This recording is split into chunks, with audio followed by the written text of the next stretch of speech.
Riunione in prefettura ad Agrigento per stabilire gli interventi da attuare per riportare la legalità a Licata. Interviste ai candidati al ballottaggio a Canicattì. Rosario Trefiletti a sostegno della lotta per non cancellare la libera informazione. Nostra intervista alla componente della Commissione Nazionale Caterina Licatini. Ancora arresti per droga in provincia di Agrigento. Calcio Lamezia Terme Licata.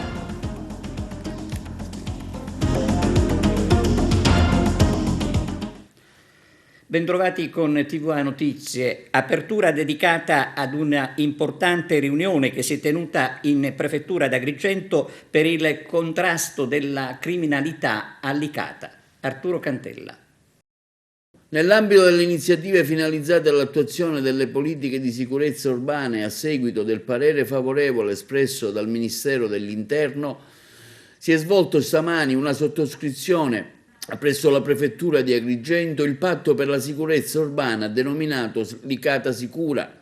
Presenti il sindaco di Licata Galanti, l'arcivescovo di Agrigento Damiano, il dirigente dell'ufficio scolastico Palumbo e i rappresentanti provinciali delle forze dell'ordine. La decisione del prefetto Maria Rita Cocciufa è scaturita dal fatto che il comune licatese recentemente è stato interessato da diversi fatti criminosi che hanno interessato lo spaccio di droga, operazioni rivolte anche alle sevizie fatte ai minori da bande criminali, insomma un insieme di realtà che hanno fatto in modo che Licata è certamente più attenzionata dalle istituzioni e dalle forze dell'ordine al fine di garantire più sicurezza a chi vi abita in collaborazione anche con l'amministrazione comunale. A breve, tra le novità annunciate dal prefetto, la costituzione di una cabina di regia coordinata da un dirigente della prefettura, dalle forze dell'ordine, dal comandante della polizia locale di Licata, dai rappresentanti della Chiesa, dell'Arcidiocesi e dell'ufficio scolastico provinciale. Per il prefetto non solo repressione ma anche prevenzione.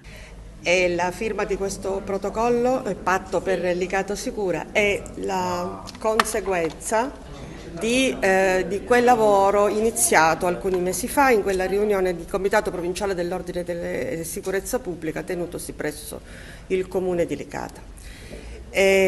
Seguito a una serie di fatti molto, molto gravi che si sono verificati in quella realtà, ma a prescindere da quei fatti gravi, la situazione di Licata è una situazione sicuramente molto complessa, sia dal punto di vista sociale, anche perché insomma, ci sono livelli di disoccupazione molto alti, nonostante si tratti di una zona anche ricca economicamente, anche per quanto riguarda i livelli di permeabilità della criminalità organizzata. Quindi abbiamo ritenuto opportuno attivare questo strumento pattizio che, se ben seguito e organizzato e anche orientato, potrà consentire un approccio che è un approccio condiviso, ovviamente di grande collaborazione con l'amministrazione comunale.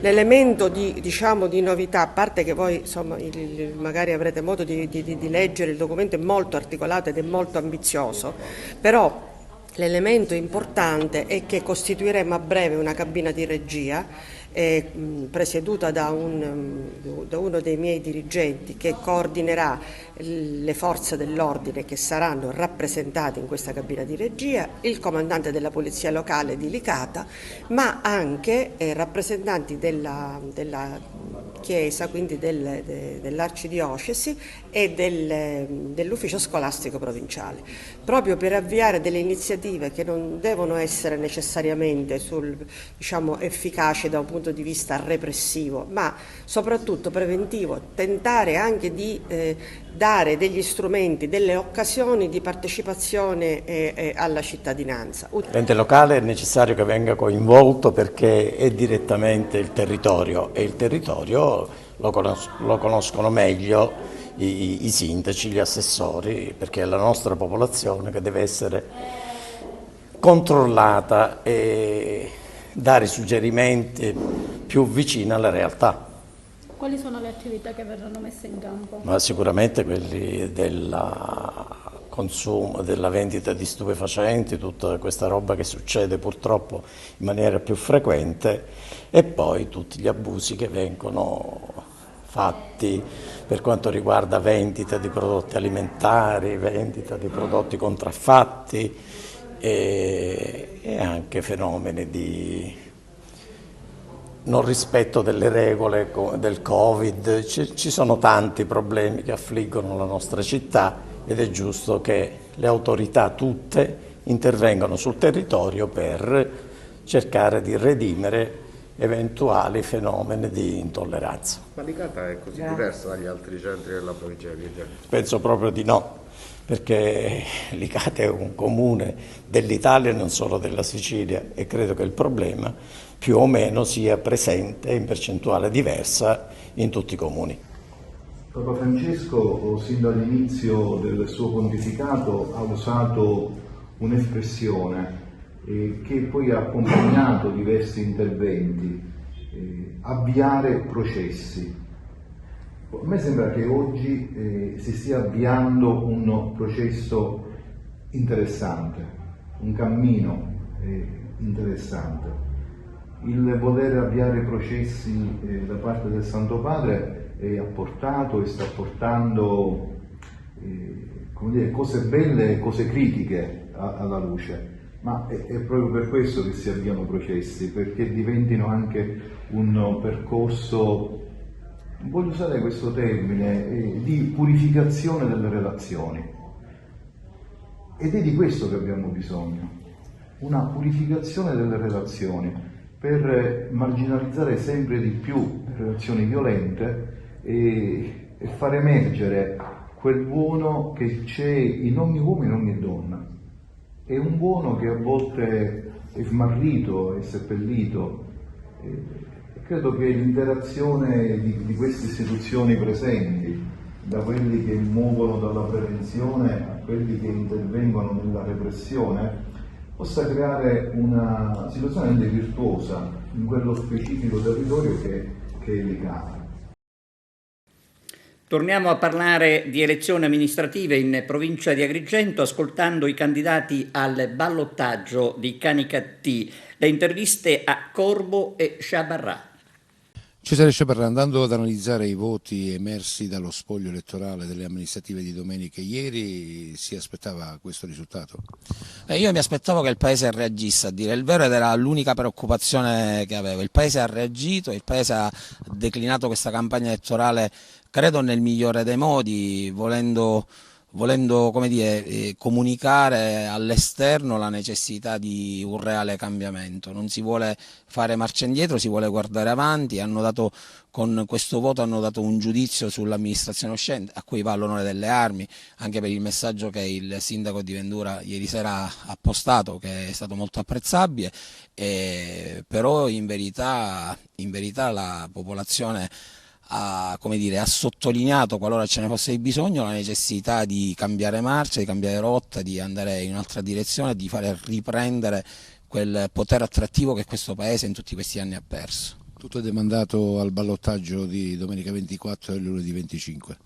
Il ballottaggio decreterà il nuovo primo cittadino, e sarà, oltre che un dato politico, sarà anche un dato sociologico, nel senso che ci farà capire bene se questo Paese vuole percorrere i prossimi anni a marcia indietro, mettendo una marcia indietro e guardando lo specchietto retrovisore con tutti i pericoli che questo comporta, oppure vuole guardare avanti e la strada a 4 corsie che in qualche modo noi cercheremo di imboccare per fare riprendere questa comunità. Correrà ancora da solo, cioè con le liste che lo hanno fin qui sostenuto, oppure cercherà apparentamenti? Assolutamente no, non ci sarà nessun apparentamento, noi lo abbiamo detto in tempi non sospetti, lo abbiamo detto ancora prima che iniziasse la campagna elettorale, lo abbiamo ribadito e ripetuto durante la campagna elettorale. Noi l'unico apparentamento che faremo è con il Paese, con la comunità che fin qui ci ha dato stima e fiducia, e continueremo a chiedere loro la stima e la fiducia che ci hanno dato per arrivare fin qui. Nel caso in cui dovesse essere eletto, lo sa cosa l'aspetta? Io so cosa mi aspetta perché il mio lavoro, diciamo, è come il tuo, quindi sai benissimo che noi per mestiere, diciamo, facciamo i ficcanaso e quindi sappiamo bene qual è la situazione di questo comune, sappiamo bene pure quali sono state le torbidità che hanno portato questo comune al dissesto, perché siamo in una fase di dissesto che noi cercheremo in qualche modo di attenzionare e di porre qualche soluzione, e so pure che non ci si salva da soli. L'ho detto in altre interviste, lo ribadisco in questo: la popolazione e i cittadini dovranno fare quadrato attorno al proprio paese per salvare questa città e tutta la comunità che in essa insiste. Vincenzo Corbo, si aspettava questo risultato? Allora, me l'aspettavo sinceramente, non così eclatante, ma un ringraziamento va ai miei elettori di Canicattì. Sarà una battaglia non facile, anche con chiamiamo avversario il candidato a sindaco Sciabarrà, sarà una battaglia non indifferente e credo che il popolo poi sceglierà il migliore. Ecco, tutto è demandato la domenica prossima al ballottaggio, il 24. Allora, voglio fare anche una premessa che io non farò apparentemente con nessuno. Il popolo sarà libero, se voterà Vincenzo Corbo sarà rappresentato da Vincenzo Corbo, se voteranno Sciabarrà verrà rappresentato da Sciabarrà, ma credo che, essendo che abbiamo un'esperienza non indifferente negli anni precedenti, credo che possiamo dare un contributo alla comunità canecattenese anche per uscire fuori da un impasse particolare, parlando del rifiuto, parlando di viabilità, parlando anche dei lavori pubblici, per cui dico, se il popolo mi vorrà dare la fiducia io ne sarò grato. Apparentemente oppure correrà da solo? No, io apparentemente non ne farò, l'avevo detto già precedentemente, per cui correrò da solo, per cui ci saranno anche delle risvolte particolari in questi giorni. Nel caso in cui dovesse essere eletto riprenderà ovviamente quello che ha lasciato dietro. Allora, sicuramente, anche perché ci sono anche dei progetti finalizzati a portare avanti, però la cosa essenziale sarà quello di istituire un ufficio Europa, anche perché ci sono dei fondi particolari che sono i fondi PRR da parte del fondo a livello comunitario, per cui sono convinto che noi possiamo anche tra il Recovery Fund e il Recovery Plan di avere anche dei buoni risultati anche di finanziamento.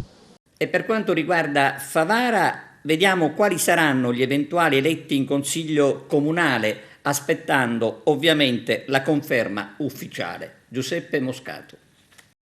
In attesa che il ballottaggio in programma il 24 e 25 ottobre ci dica chi sarà il nuovo sindaco di Favara, l'attenzione si sposta sulle liste e sui probabili eletti in consiglio comunale. Teniamo a ribadire che l'ufficialità del dato è di competenza dell'ufficio elettorale centrale, che già si è riunito ieri in municipio, per cui quello che noi ci apprestiamo a formulare è soltanto una ripartizione frutto da interpretazione giornalistica che non ha nessuna ufficialità.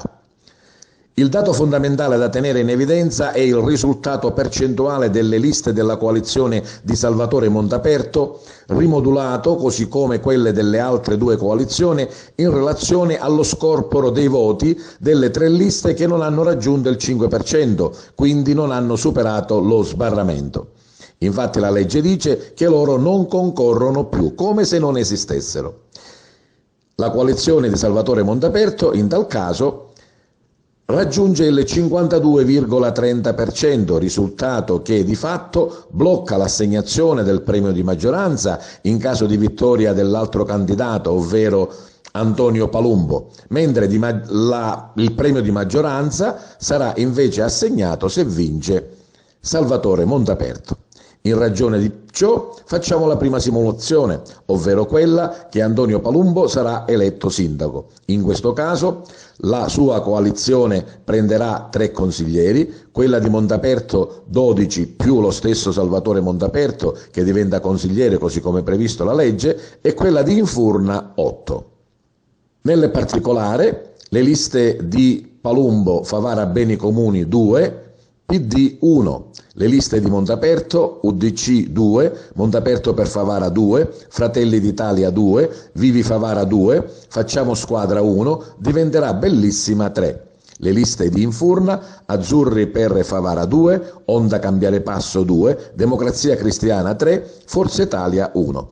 Se invece viene eletto sindaco il dottore Montaperto, in questo caso si trascina il premio di maggioranza e il riparto va a 14 consiglieri e non 12 come prima, anche se la stessa cosa succederà per quanto riguarda le altre liste che avranno una diminuzione, ma si tratta soltanto di 2 consiglieri che saranno variati. Nel particolare la coalizione di Antonio Palumbo, la lista Favara Beni Comuni, avrà soltanto un eletto, e la lista della coalizione di Invurna Cambiare Passo ugualmente avrà solo un eletto. Di contro aumenteranno i loro consiglieri, Fratelli d'Italia che andrà a 3 e Facciamo Squadra che andrà a 2.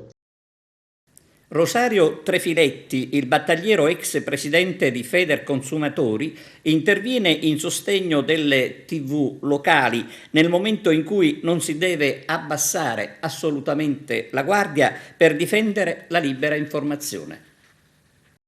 Continuano le testimonianze verso l'informazione locale che con le nuove disposizioni del Mise saranno a breve cancellate per la grande maggioranza per via della vendita dell'etere dato in concessione ai Gross Network e alle aziende telefoniche del 5G che ha fruttato allo Stato milioni di euro e strappate di mano alle TV locali che dalla sentenza del 76 erano loro stati assegnati e abilitati a trasmettere. Solo un piccolissimo numero di emittenti, le più grosse, potranno continuare a trasmettere sul digitale terrestre pagando un canone mensile variabile da 50.000 euro in su.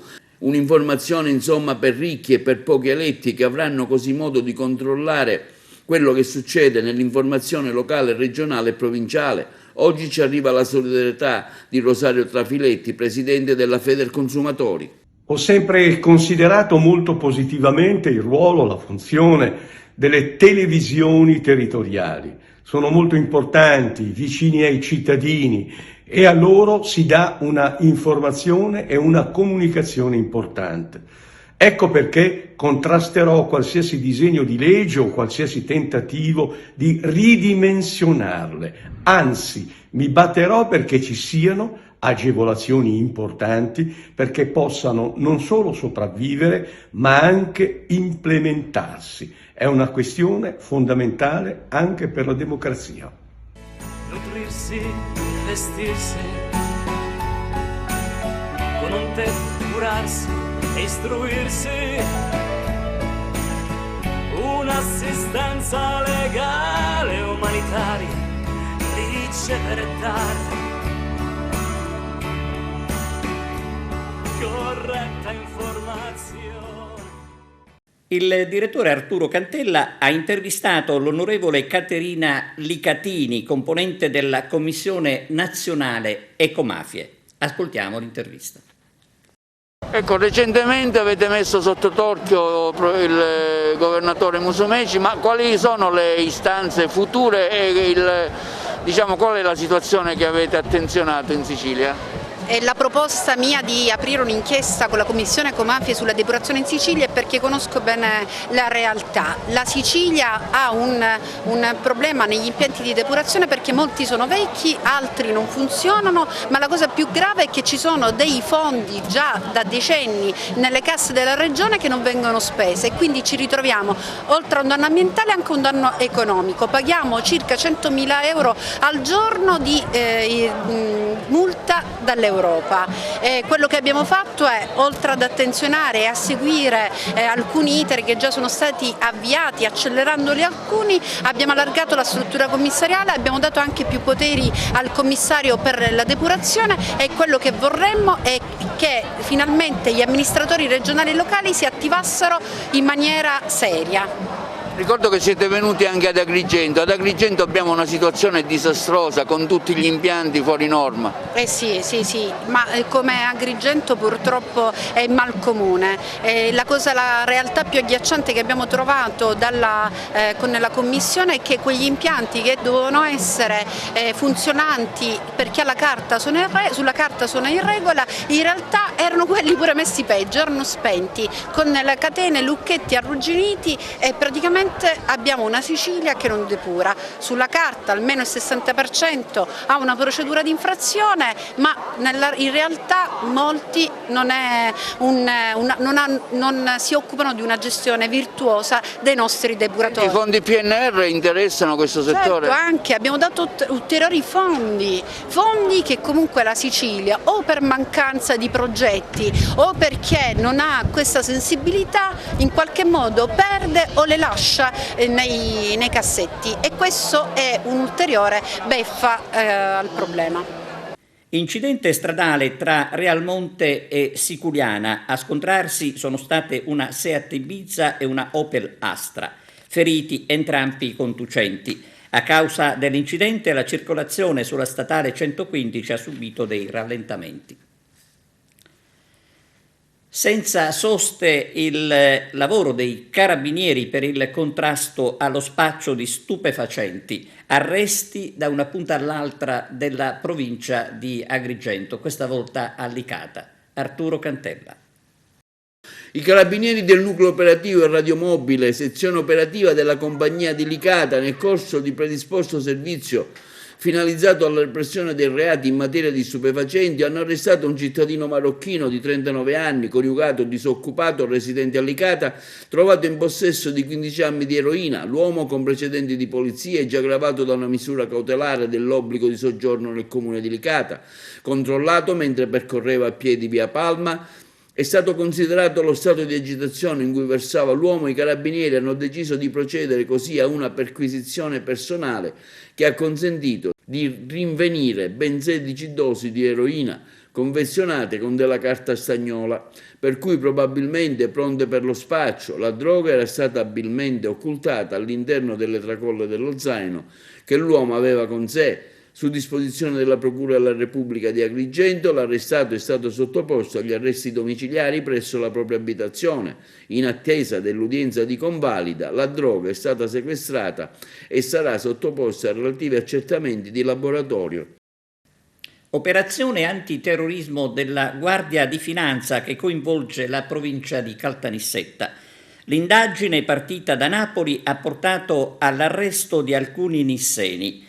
L'operazione del nucleo di polizia economico-finanziaria della Guardia di Finanza, coordinata dalla Procura di Napoli, è scattata a seguito di indagini sul finanziamento del terrorismo. Tra gli arrestati 7 cittadini pakistani. Grande successo anche per l'edizione 2021 di Sicilia in bolle. Arturo Cantella. Si è conclusa in maniera brillante con un numero elevato di partecipanti Sicilia in bolle edizione 2021, svoltosi al Madison di Realmonte, che si affaccia sulla Scala dei Turchi, una serata in cui i partecipanti hanno potuto degustare i vini presenti ai banchi di degustazione di oltre 40 aziende vitivinicole che vi hanno partecipato.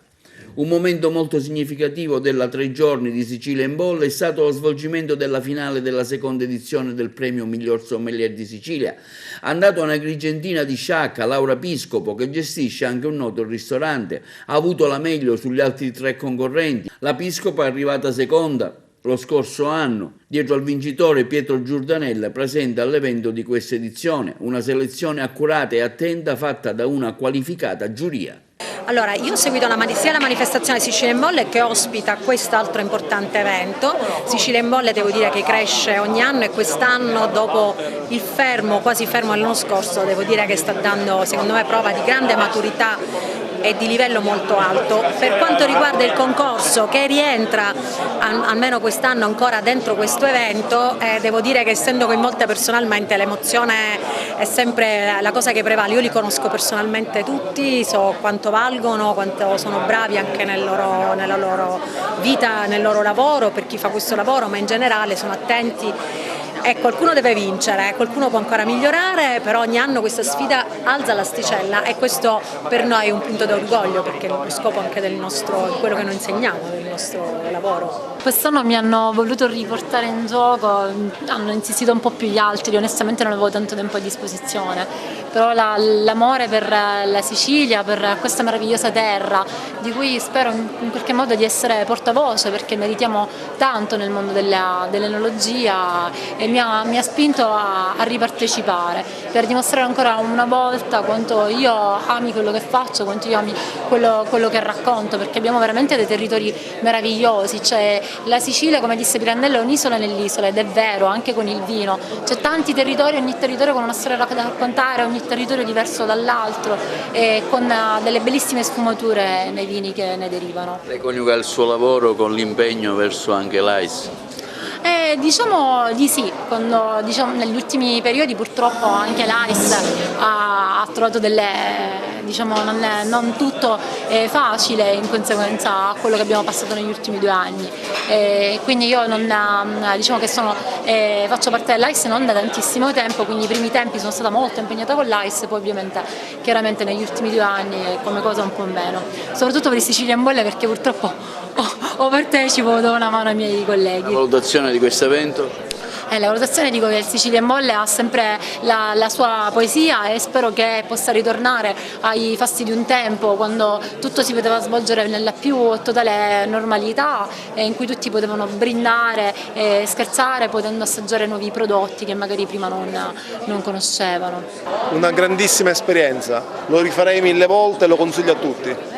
Cos'è che non è andato? Un po' emozionato, vero? Ma ho avuto delle difficoltà con l'apertura della bottiglia che poi mi hanno condizionato anche alla prova di decantazione, ma alla fine è bello essere qui comunque. Una bella esperienza, Sicilia in Bolle? Bellissima esperienza, bellissimo posto, merita un pubblico sempre più numeroso. No, intanto voglio ringraziare veramente tutti, tanti che hanno lavorato per questo concorso, che non è sempre facile assemblare. Voglio ricordare la caparbietà, la tenacia di Alessandro, che proprio li è andati a cercare, a stimolare. Allora, io sono emozionatissimo, non so se si vede, perché Laura la conosco ormai da diverso tempo, so il valore che ha per lei questo riconoscimento, questo titolo. Ognuno di noi abbiamo le nostre, ognuno di noi abbiamo la nostra vita. Lei si è impegnata tantissimo, malgrado tante cose che nella sua vita ha avuto, e basta, non diciamo più di altro, se l'è strameritato. Bravo e complimenti. E veniamo al Green Pass. Da venerdì sarà obbligatorio nel mondo del lavoro. Tanti i problemi ancora da risolvere, di sicuro rischia chi ne sarà sprovvisto. Lello Casesa. Venerdì 15 ottobre scatta l'obbligo del Green Pass per i dipendenti pubblici e privati. Lo prevede il DPCM, che ha fissato le linee guida adottate dal capo dell'esecutivo Mario Draghi su proposta del ministro della Pubblica Istruzione Renato Brunetta e dal ministro della Salute Roberto Speranza. Il decreto interviene anche per fornire ai datori di lavoro pubblici e privati gli strumenti informatici che consentiranno una verifica quotidiana e automatizzata del possesso delle certificazioni. Oltre ai dipendenti della singola amministrazione, sono soggetti all'obbligo di Green Pass dipendenti delle imprese che gestiscono i servizi di pulizia, di ristorazione, di manutenzione, di rifornimento dei distributori automatici, consulenti e collaboratori e i frequentatori dei corsi di formazione, come pure i corrieri che recapitano all'interno degli uffici posta d'ufficio o privata. Sono esclusi dall'obbligo soltanto gli utenti. Il datore di lavoro sarà libero di organizzare il controllo del Green Pass, che potrà avvenire all'accesso evitando ritardi e code durante le procedure d'ingresso, successivamente a tappeto su un campione quotidianalmente non inferiore al 20% del personale in servizio, assicurando la rotazione e quindi il controllo di tutto il personale. Per le verifiche, spiegano sempre fonti di governo, si potrà usare anche l'app gratuita Verifica C19. Il DPCM prevede maggiore flessibilità negli orari di ingresso e di uscite stabilite dalla singola amministrazione. La mancata presentazione del Green Pass sarà considerata assenza ingiustificata al lavoratore, non sono dovuti né la retribuzione né altro compenso o emolumento per la giornata lavorativa non prestata. Il lavoratore pubblico o privato è considerato assente, ingiustificato, senza diritto allo stipendio fino alla presentazione del Green Pass. Lo ribadisce una FAQ del governo sull'obbligo del Green Pass. Le sanzioni per chi acceda al lavoro senza pass vanno dai 600 ai 1.500 euro, più le sanzioni disciplinari dei contratti collettivi di settore. Oltre allo stipendio si perde ogni altra componente della retribuzione, anche previdenziale, con carattere fisso e continuativo, accessorio o indennitario. I giorni di assenza non concorrono alla maturazione delle ferie e comportano la perdita della relativa anzianità di servizio. Il segretario nazionale della CISAL Federenergia, Francesco Cavallaro, è intervenuto al convegno promosso dal sindacato a Chianciano Terme. Lo ha intervistato Tonino Butera. Sindacato CISAL, siamo col segretario generale Francesco Cavallaro, una riunione organizzativa per fare cosa, segretario? Intanto per vederci dopo 2 anni di pandemia che ci vedevamo solo in videoconferenza, poi per organizzarci per le nuove sfide che dovremmo affrontare, le sfide che sono importanti, ci sono le RSU, ci sono tutte queste problematiche del Covid che dobbiamo affrontare insieme e cercare di risolverle per far stare meglio i lavoratori. Un sindacato che si evolve, un sindacato che fa sempre più iscritti, un sindacato che dà molti servizi. È un sindacato che sta tra la gente, quando il sindacato sta tra la gente conosce le problematiche, conosce quello che sta succedendo e le affronta in maniera diversa. Poi dal punto di vista dei servizi cerchiamo di essere presenti in tutte le sedi d'Italia con il patronato e col CAF per dare ancora più servizi alla gente che ne ha necessità. Negli ultimi giorni il brutto episodio della CGIL, come si pone la CISAL? Un gesto di condanna sicuramente. La CISAL si è già espressa nel condannare questi atti che non devono succedere, di una violenza fuori dal comune, e non a caso ha anche espresso la volontà di partecipare alla manifestazione di sabato contro tutti i sistemi antifascisti. Ancora morti, purtroppo, a poche ore dalla giornata dedicata proprio alle tante vittime sul lavoro. A Messina un operaio ha perso la vita nel cantiere di un viadotto. Drammatico incidente sul lavoro ieri pomeriggio a Messina. Un operaio della Totocostruzione ha perso la vita in un'area attigua al cantiere di costruzione del viadotto Ritiro sulla tangenziale messinese dell'autostrada 20 Messina-Palermo. L'incidente si è verificato intorno alle ore 18. Per l'uomo purtroppo non c'è stato nulla da fare. A perdere la vita è stato il 55enne messinese Salvatore Ada. Dalle prime ricostruzioni pare che l'operaio sia rimasto schiacciato nel corso di alcune operazioni di carico di New Jersey di cemento su un auto articolato. I lavori nulla avevano a che fare con la costruzione del viadotto. In merito all'accaduto ieri sera è stato diffuso un messaggio a firma della Governance di Autostrade Siciliane, composta dal presidente avvocato Francesco Restuccia, dalla vicepresidente avvocato Chiara Sterrantino, dal consigliere architetto Sergio Grattadauria e dal direttore generale ingegnere Salvatore Minaldi. Alla notizia della tragedia ci siamo precipitati sul posto. Al momento le dinamiche del sinistro sono in fase di accertamento e rimaniamo in stretto contatto con la società Totocostruzioni, che si è messa immediatamente a disposizione delle autorità competenti. A nome nostro e di tutto il personale di Autostrade Siciliane esprimiamo il più sentito cordoglio ai familiari e a tutti i cari della vittima del terribile incidente. Anche Fenel e Will Messina esprimono la vicinanza alla famiglia dell'operaio. Siamo stanchi di dover piangere un nuovo innocente caduto sul lavoro, affermano Vito Panzarella, segretario generale Fenel Will Nazionale, Pasquale De Vardo, segretario generale Fenel Will Tirrenica Messina Palermo e Ivan Tripodi, segretario generale Will Messina. Questa ignobile mattanza deve finire. Occorre puntare sulla prevenzione, sulla formazione e soprattutto sui controlli, oggi totalmente insufficienti nei luoghi di lavoro. Anche il segretario generale di Cisle Messina, Antonino Librandi, e il segretario generale della Filca Cisle Messina, Giuseppe Famiano, hanno commentato così l'ennesima morte bianca. Si apra al più presto una stagione di controlli per frenare la strage che continua a mietere vittime sul lavoro. Bisogna far fronte comune per tutelare i lavoratori e si faccia più presto chiarezza su quanto avvenuto. Pausa per la pubblicità, adesso è linea alla regia, a tra poco. Mototerapia, una giornata dedicata a bambini e adulti organizzata dal Lions Club Agrigento Host. Il servizio. Si è svolto qualche giorno fa a Favara il service Una moto per tutti, una mattinata volta alla mototerapia. L'iniziativa organizzata dal Lions Leo Club di Agrigento Host dai rispettivi presidenti Giuseppe Caramazza e Salvatore Malluzzo. Un'occasione, a loro detto, per rimarcare l'importanza del fare rete e sinergia tra il mondo dell'associazionismo presente sul territorio. Per la realizzazione del service, infatti, hanno collaborato le associazioni Motorlife e Ad Maiora.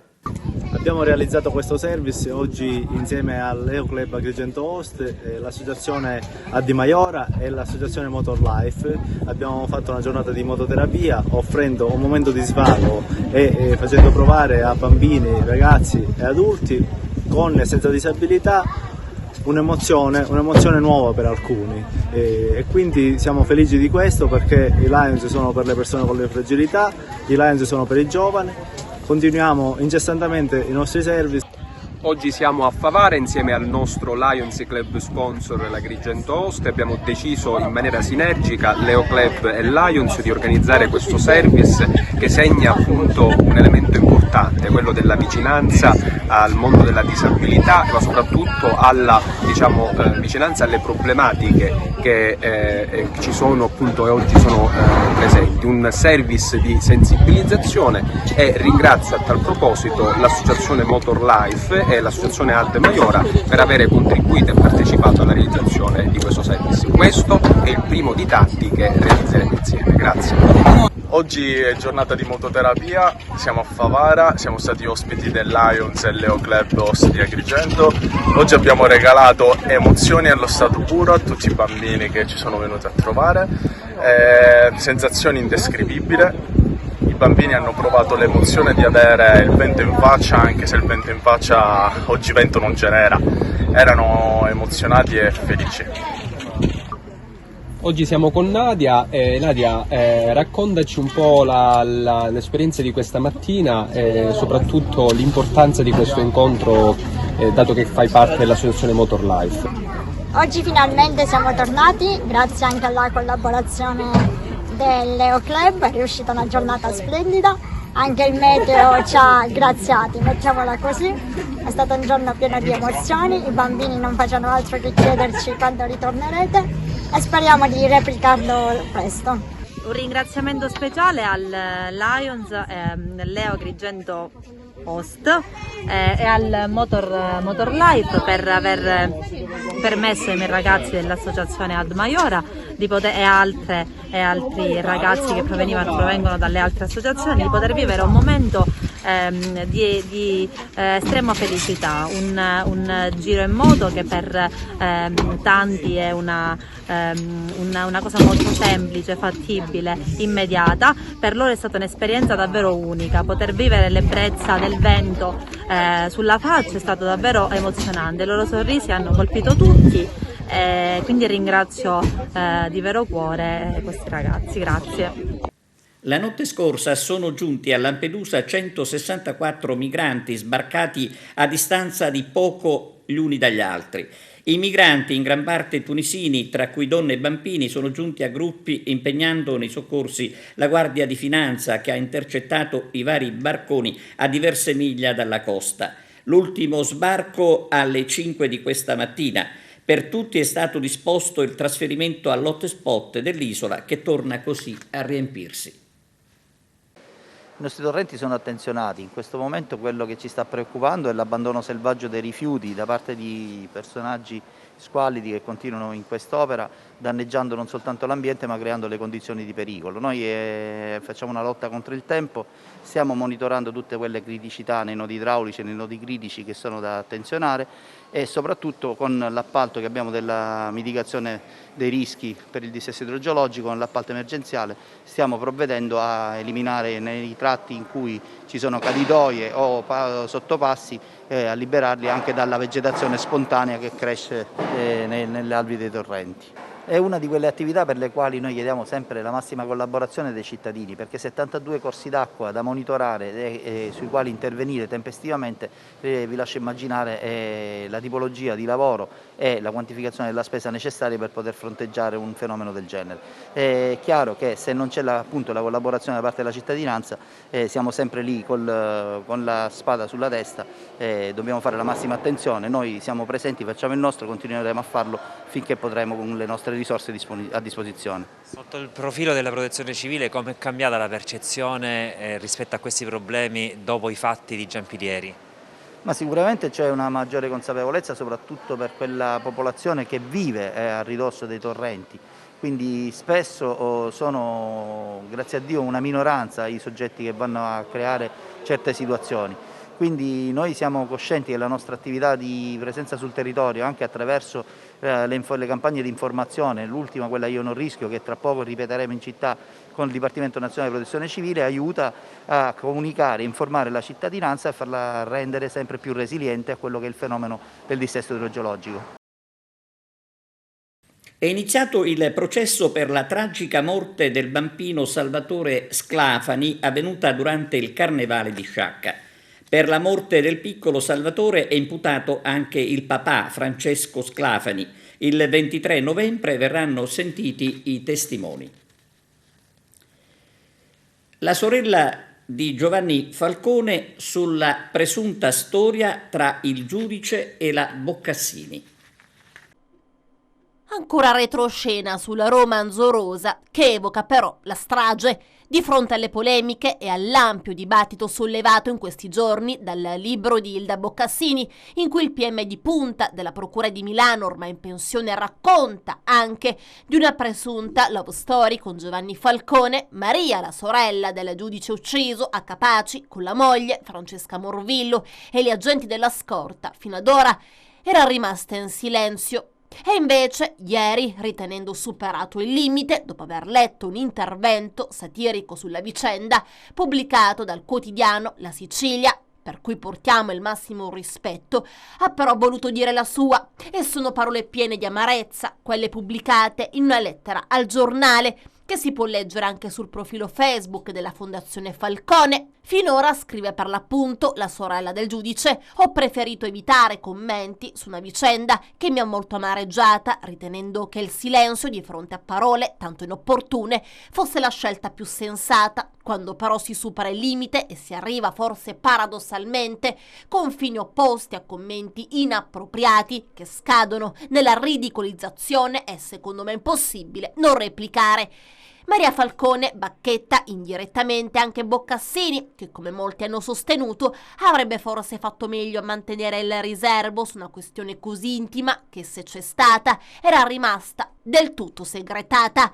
Quel che allarma innanzitutto, afferma ancora Falcone, è che sembra si sia smarrito ormai qualunque senso del pudore e del rispetto, prima di tutto, dei propri sentimenti, che si sostiene essere stati autentici, poi della vita e della sfera intima di persone che purtroppo non ci sono più e non possono più esprimersi su episodi veri o presunti che siano stati e che, ne sono certa, avrebbero vissuto questa violazione del privato come un'offesa profonda. Quanto al commento ospitato dal vostro giornale, del quale non riesco bene neppure a comprendere il senso, continua ancora Maria Falcone, forse voleva essere una critica al libro della dottoressa Boccassini, ma anche leggendolo più volte non è chiaro, mi pare si sia superato il limite. Questo immaginare scenette da sitcom di basso livello, questo descrivere due persone che hanno fatto della compostezza e della riservatezza regole di vita e che sono state uccise per difendere la democrazia del nostro paese come ridicoli protagonisti di un romanzetto di quarto ordine, È vergognoso. In nome della libertà di espressione, del pensiero, non si può calpestare la memoria di chi non c'è più e la sensibilità di chi è rimasto e ogni giorno deve confrontarsi con un dolore che non può passare. Questa la conclusione. Siamo giunti allo sport. Calcio Serie D, Girone I, quinta giornata. Il collega Giuseppe Cellura sull'incontro Lamezia Terme Licata.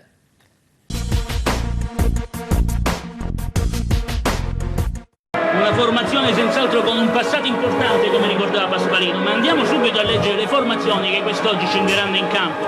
Sordine. È vero, erano loro in dubbio, sia Camilleri che Nogerino non è riuscito a recuperare. Attenzione che Maimone conquista un buon questo pallone. Recupero palla, proprio Maimone, il tiro. Sono passati appena 52 secondi e il match winner della scorsa partita, ovvero Giuseppe Maimone, ha recuperato subito un importante pallone, aveva molto spazio dinanzi a sé. Attenzione a questo servizio verso Soare che sulla destra tenta di entrare in area di rigore, fa partire un cross con il destro, smanaccia D'Andrea e sul colpo di testa dalla parte sinistra però D'Andrea fa un ottimo intervento. Mi sembra sul numero 3 Cappello. Penso che sia sempre Cappello che la punta in questo momento, tenta di saltare i propri marcatori, vi riesce, deve rientrare però sul destro, una maglia, due, ne salta uno, non riesce a scaricare, Benson però può intervenire su questo pallone. Calcio di rigore. Calcio di rigore. Calcio di rigore per questo fallo su Benson al 25esimo. Si è cercato un calcio di rigore da calciatore esperto. Attenzione, è arrivato il fischio dell'arbitro, la battuta in questo momento di Abercon, però la parata, attenzione al tapin, sempre lui, Giuseppe Maimone, arriva sul tapin, attenzione però protesta da parte del portiere del Licata e di tutta la formazione giallo-blu verso il guardialinee, che apre subito sulla destra per Franco Dall'Alta che ha spazio davanti a sé per avanzare il proprio raggio d'azione, salta un uomo con un ottimo dribbling Dall'Alta, avanza il cross, basso questa volta, verso! L'abbiamo visto!